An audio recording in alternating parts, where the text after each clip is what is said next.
घर में रहे और एक ही काम करे कि अपने घर में ही रहे।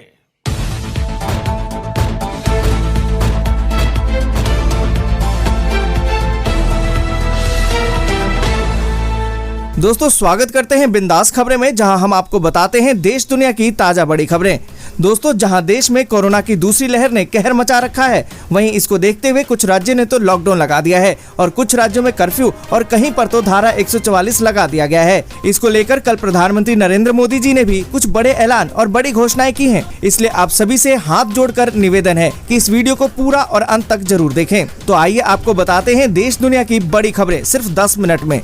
और इसी के साथ दोस्तों आज की पहली बड़ी खबर कि राजेश टोपे बोले महाराष्ट्र में 15 दिनों के लिए और बढ़ेगा लॉकडाउन। दोस्तों यहाँ पर आपको बता दें कि महाराष्ट्र के स्वास्थ्य मंत्री राजेश टोपे का कहना है कि राज्य में लॉकडाउन को 15 दिनों के लिए और बढ़ा दिया जाएगा। लॉकडाउन 30 अप्रैल तक है। गौरतलब है कि प्रदेश में सख्ती के बावजूद कई जिलों में कोरोना के नए मामले लगातार सामने आ रहे हैं, इस वजह से लॉकडाउन बढ़ाया जाएगा। और इसी के साथ दोस्तों अगली बड़ी खबर की यूपी सरकार नेशनल राशन पोर्टेबिलिटी की सुविधा के साथ अब गरीबों को मई और जून में देगी मुफ्त राशन। दोस्तों यहाँ पर आपको बता दें कि कोरोना महामारी काल में लोगों को राहत देने में जुटी उत्तर प्रदेश की योगी आदित्यनाथ सरकार गरीबों के लिए बड़ा कदम उठा रही है। दोस्तों यहाँ पर आपको बता दें कि राज्य सरकार मई और जून में कार्ड धारकों को निःशुल्क राशन देगी। सीएम योगी आदित्यनाथ ने निर्देश दिया है कि ई पॉस मशीनों से नेशनल राशन पोर्टेबिलिटी की सुविधा के साथ ही आधिकारिक लोगों को लाभान्वित किया जाए। और इसी के साथ दोस्तों अगली बड़ी खबर कि इस शहर में कोविड-19 से संक्रमित 3000 लोग लापता। दोस्तों यहाँ पर आपको बता दें कि कर्नाटक में कोरोना वायरस के मामलों में बढ़ोतरी के बीच राज्य के राजस्व मंत्री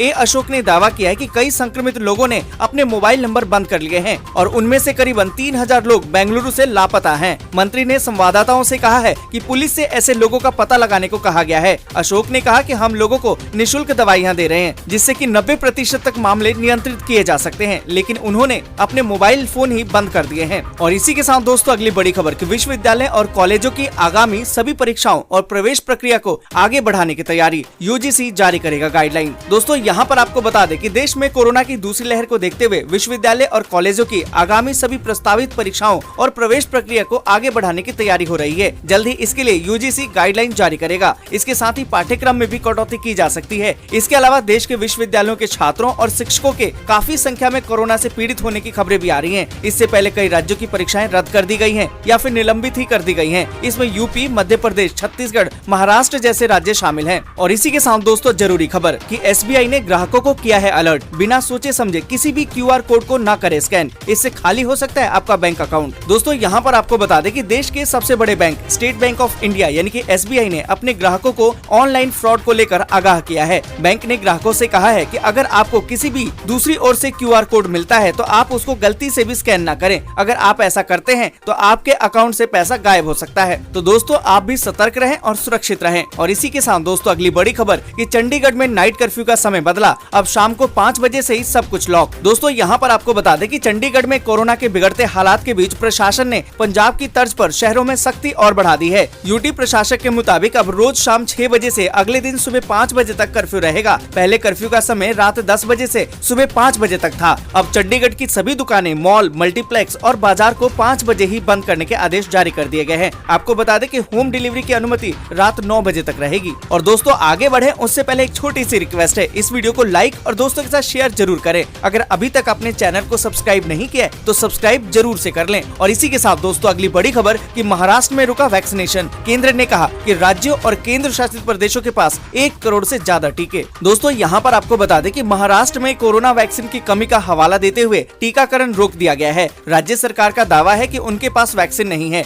जिससे लोगों को परेशान होना पड़ रहा है। इस मसले पर अब केंद्र सरकार ने सफाई दी है कि केंद्रीय स्वास्थ्य मंत्रालय ने बुधवार यानी कि 28 अप्रैल को कहा था कि राज्यों और केंद्र शासित प्रदेशों के पास कोविड-19 रोधी 1 करोड़ से ज्यादा टीके उपलब्ध है और अगले 3 दिन में 57,70,000 और टीके उन्हें मिलेंगे। और इसी के साथ दोस्तों अगली बड़ी खबर कि राजस्थान में वैक्सीन की शॉर्टेज, 1 मई से नहीं हो सकेगा 18 साल से अधिक उम्र वालों का वैक्सीनेशन। दोस्तों यहाँ पर आपको बता दें कि भारत में कोरोना के खिलाफ जंग के दायरे को बढ़ाते हुए 1 मई से वैक्सीनेशन अभियान के तीसरे चरण की शुरुआत हो रही है। 1 मई से 18 साल से 45 साल के बीच के लोगों को कोरोना वैक्सीन लगेगा, लेकिन राजस्थान में 1 मई से ऐसा नहीं हो पाएगा, क्योंकि राज्य सरकार का कहना है कि उनके पास 15 मई से ही 18 साल से अधिक उम्र वालों को वैक्सीन लगाने की प्रक्रिया शुरू होगी। और इसी के साथ दोस्तों अगली बड़ी खबर की ट्रू कॉलर ने लॉन्च किया फोन डायरेक्टरी, कोविड अस्पतालों के फोन नंबर सहित दी है जानकारी। दोस्तों यहाँ पर आपको बता दें कि टेलीफोन सर्च इंजन और caller ID service provider Truecaller कोविड-19 अस्पतालों की एक फोन डायरेक्टरी शुरू की है। इससे भारत में ग्राहकों को अपने इलाकों में अस्पतालों की अब पूरी लिस्ट मिल सकेगी। साथ ही ग्राहक इस आधार पर उसमें जाकर अपना इलाज भी करा सकेंगे। हालांकि इसमें ये नहीं दिखाया गया है कि अस्पताल में बेड है या नहीं, ये केवल अस्पतालों की लिस्ट है और उनके नंबर है। और इसी के साथ दोस्तों अगली बड़ी खबर की यूपी में कम हुई कोरोना की रफ्तार, 24 घंटे में 29,824 केस पर 266 की हुई मौत। दोस्तों यहाँ पर आपको बता दें कि उत्तर प्रदेश में भी कोरोना से मरने वाले मरीजों की संख्या लगातार बढ़ रही है। यूपी में पिछले 24 घंटे में कोरोना के 29,824 नए केस सामने आए हैं, वहीं 266 लोगों की मौत हो गई है। और साथ ही दोस्तों आपको बता दें कि बीते 24 घंटों में पश्चिम बंगाल में 17,207 नए संक्रमित, जबकि 77 लोगों की गई जान। आपको बता दें कि मुंबई में भी बीते 24 घंटे में 4,966 नए मामले और 78 लोगों की गई जान। दोस्तों यहाँ पर आपको बता दें कि उत्तराखंड में 24 घंटे में रिकॉर्ड 108 मरीजों की मौत, जबकि 6,054 नए संक्रमित। और इसी के साथ दोस्तों अगली बड़ी खबर की WHO ने कहा कि दुनिया में फैल रहे कोरोना वायरस का भारतीय प्रकार अब तक 17 देशों में मिला। दोस्तों यहाँ पर आपको बता दें कि कोरोना वायरस की इंडियन वेरिएंट दुनिया के दूसरे देशों में भी फैलने लगा है। अब तक करीबन 17 देशों में इसके पाए जाने की पुष्टि हो चुकी है। ये कहना है विश्व स्वास्थ्य संगठन यानी कि WHO का। WHO के मुताबिक पूरी दुनिया में बीते हफ्ते में कोरोना संक्रमण के 57 लाख मामले सामने आ चुके हैं। इस बीच कोरोना वायरस का भारतीय प्रकार, जिसे B1617 के नाम से या फिर 2 बार रूप परिवर्तित कर चुके प्रकार के तौर पर भी जाना जाता है, वे कम से कम 17 देशों में पाया गया है। और इसी के साथ दोस्तों अगली बड़ी खबर की सीरम इंस्टीट्यूट ने घटा दिया है टीके का दाम। राज्यों को अब 400 की जगह 300 रुपए चुकाने होंगे। दोस्तों यहाँ पर आपको बता दें कि कोविशील्ड वैक्सीन की कीमत को लेकर राहत की खबर आ रही है। दरअसल सीरम इंस्टीट्यूट ने राज्यों के लिए इसकी कीमत 400 रुपए से घटाकर 300 रुपए कर दिया है। आपको बता दें कि सीरम ने वैक्सीन के एक डोज की कीमत सिर्फ राज्य सरकारों के लिए घटाई है। निजी अस्पतालों के लिए अभी कीमतों में कोई भी बदलाव नहीं किया गया है, यानी कि निजी अस्पतालों को अभी 600 रुपए ही चुकाने होंगे। और इसी के साथ दोस्तों अगली बड़ी खबर की 1 हफ्ते और टल सकती है लालू की रिहाई, वकील हड़ताल पर 17 अप्रैल को मिली थी जमानत। दोस्तों यहाँ पर आपको बता दें कि आरजेडी प्रमुख लालू प्रसाद यादव को चारा घोटाला मामले में 17 अप्रैल को झारखंड हाई कोर्ट द्वारा जमानत दे दी गई थी, लेकिन 11 दिन बाद भी लालू की रिहाई नहीं हो पाई है। अभी भी वे न्यायिक हिरासत में ही हैं और एम्स में उनका इलाज चल रहा है। बताया ये जा रहा है कि इस समय झारखंड स्टेट बार काउंसिलिंग के अधिवक्ताओं के कोर्ट में आने पर रोक लगा रखी है। इस वजह से लालू की रिहाई में भी देरी हो रही है। कोरोना के बढ़ते संक्रमण की वजह से झारखंड स्टेट बार काउंसिल ने ये फैसला ले रखा है। और इसी के साथ दोस्तों अगली बड़ी खबर की कोरोना महामारी से जूझते भारत को मिला है दुनिया का साथ। जाने कौन कौन से देश कर रहे हैं मदद। दोस्तों यहाँ पर आपको बता दें कि भारत में कोविड-19 की दूसरी लहर का प्रकोप थमने का नाम नहीं ले रहा है। देश में हर रोज सक्रिय मामले और मौत के आंकड़े तेजी से बढ़ते जा रहे हैं। वहीं सरकारी और निजी अस्पतालों में बेड, ऑक्सीजन, इंजेक्शन की कमी के कारण लोगों की जान भी जा रही है। इस महामारी के दौर में भारत की तरफ गंभीर स्थिति को देखते हुए कई देशों ने हाथ बढ़ाया है। दोस्तों यहाँ पर आपको बता दें कि भारत की मदद के लिए हाथ बढ़ाने वाले देशों में America, Britain, France, Germany, Ireland, Belgium, Romania, Luxembourg, पुर्तगाल, स्वीडन, ऑस्ट्रेलिया, भूटान, सिंगापुर, सऊदी अरब, हांगकांग, थाईलैंड और यूएई शामिल है। ये वे देश हैं जो भारत के मुश्किल वक्त में गंभीर स्थिति से निकालने में मदद करने जा रहे हैं। और इसी के साथ दोस्तों अगली बड़ी खबर कि मई के पहले हफ्ते में इन राज्यों में प्री मानसून बारिश का अनुमान, हीट वेव से मिलेगी राहत। दोस्तों यहाँ पर आपको बता दें, राजधानी दिल्ली और एनसीआर समेत देश के कई हिस्सों में बीते 2 दिन से तापमान में बढ़ोतरी दर्ज की जा रही है। अगले कुछ और दिन तक ऐसे हालात बने रह सकते हैं और उत्तर और मध्य भारत के अधिकांश हिस्सों में गर्मी बनी रहेगी। हालांकि मई की शुरुआत से ही देश के कई हिस्सों में प्री मानसून बारिश शुरू हो सकती है, जिससे कि अधिकांश हिस्सों में गर्मी और हीट वेव से राहत मिल सकती है। आपको बता दें कि 29 अप्रैल से उत्तर पश्चिम और मध्य भारत के अधिकांश हिस्सों में नमी देखने को मिलेगी। पंजाब, हरियाणा, राजस्थान, मध्य प्रदेश, दक्षिणी छत्तीसगढ़ और महाराष्ट्र के कुछ भागों में आंधी और गरज के साथ हल्की बारिश की आशंका है। 1 मई से प्री मानसून की आंधी, गरज और बारिश उत्तर पश्चिम भारत, गुजरात के कुछ हिस्सों,